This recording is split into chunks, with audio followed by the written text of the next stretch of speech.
You ask Tiger to solve.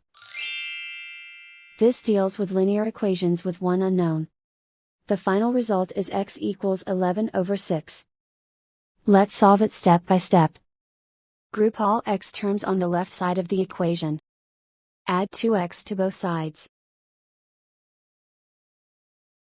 Group like terms.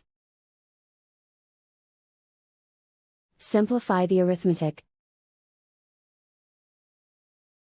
Group like terms. Simplify the arithmetic. Group all constants on the right side of the equation. Add 5 to both sides.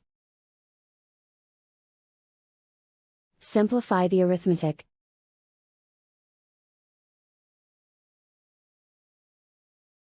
Isolate the x. Divide both sides by 6. Simplify the fraction. And so the final result is x equals 11/6.